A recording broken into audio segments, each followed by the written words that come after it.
BJP అధ్యక్షుడు కిషన్ రెడ్డి మాట్లాడుతున్నారు. ఇప్పుడు లైవ్ చూద్దాం. వాటిని పూర్తి స్థాయిలో ముందుకు తీసుకెళ్లేటువంటి ప్రయత్నం భారత ప్రభుత్వం చేస్తున్నదనే విషయాన్ని ఈ సందర్భంగా మనవి చేస్తా ఉన్నాను. అందులో 18 రాష్ట్రాల్లో ఈ రకమైనటువంటి తెగలున్నాయి. అవి ఆల్మోస్ట్ ఆ యొక్క గిరిజన గ్రామాల ఆదివాసీ గ్రామాలను లెక్క తీస్తే 22,000 గ్రామాల్లో మరి ఈ యొక్క ట్రైబల్స్ దేశమంతా కూడా ఉన్నారు. వాళ్ళందరినీ కూడా జనాభా లెక్క తీస్తే 39 లక్షలు, 75 గిరిజన తెగలు, 18 రాష్ట్రాలు, 22,000 గ్రామాలు, 39 లక్షల ఆదివాసీ గిరిజన బిడ్డలుగా మరి రాష్ట్ర ప్రభుత్వాలతో కలిసి అంచనా వేసినప్పుడు వచ్చినటువంటి లెక్క ఇది. యొక్క తెగలన్నీ కూడా నేను చెప్పినట్టు ఒక గ్రామంలోనో ఒక గుట్ట మీదనో కాకుండా ఆయా గ్రామాల్లో అనేక ప్రాంతాల్లో విడివిడిగా అక్కడో 10 మంది ఇక్కడో 10 మంది చొప్పున నివాసం ఉంటున్నటువంటి పరిస్థితి ఉన్నది. దీని కారణంగానే 75 సంవత్సరాలుగా వారికి ఏ రకమైనటువంటి ఒక ఎలక్ట్రిసిటీ కానీ, ఒక రోడ్డు కానీ, ఒక రేషన్ కార్డు కానీ, ఒక హౌస్ కానీ ఏది కూడా నోచుకోకుండా నిర్లక్ష్యానికి గురి కాబడినటువంటి గిరిజన బిడ్డలు వీళ్ళు.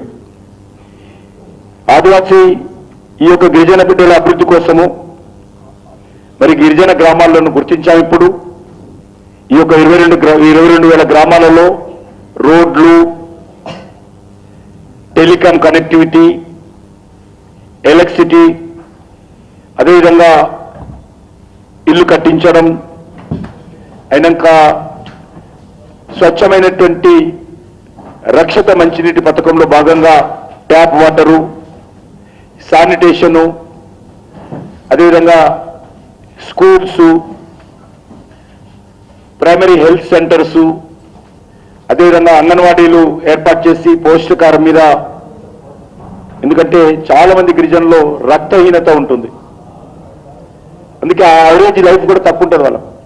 కాబట్టి అది కూడా దృష్టిలో పెట్టుకొని పౌష్టికాహారము లాంటి సుస్థిరమైనటువంటి ఒక స్టేబుల్ ఫెసిలిటీస్ అలా కల్పించాలనేది ఈరోజు భారత ప్రభుత్వము మరొక విప్లవాత్మకమైనటువంటి నిర్ణయం, మరి ఒక బాధ్యతతో కూడినటువంటి నిర్ణయం తీసుకోవడం జరిగింది.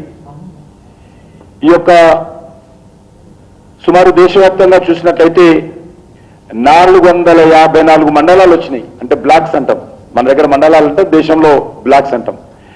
454 బ్లాక్స్లలో వీళ్ళందరూ డివైడ్ అయి ఉన్నారు. అయినప్పటికీ కూడా రాష్ట్ర ప్రభుత్వాలన్నింటితోటి గత నవంబర్ నుంచి ఏదైతే క్యాబినెట్ అప్రూవ్ అయిన తర్వాత డిసెంబర్ నెలంతా కూడా వివిధ రాష్ట్ర ప్రభుత్వాలతో చర్చించి కార్యాచరణ ప్రణాళిక రూపొందించేటువంటి ప్రయత్నం చేయడం జరిగింది. దీని హిందీలో ప్రధానమంత్రి జన్మన్ స్కీమ్ అంటాం, జన్మన్ పథకం. ఇందులో ఫస్ట్ ఫేజ్లో కేంద్ర ప్రభుత్వము మరి 100 జిల్లాలలో అమలు చేస్తా ఉన్నాం.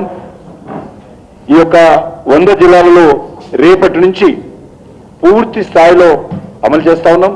సంతోషం ఏంటంటే ఏదైతే నవంబర్ 15 క్యాబినెట్ అప్రూవ్ అయిందో నవంబర్ 17 నుంచి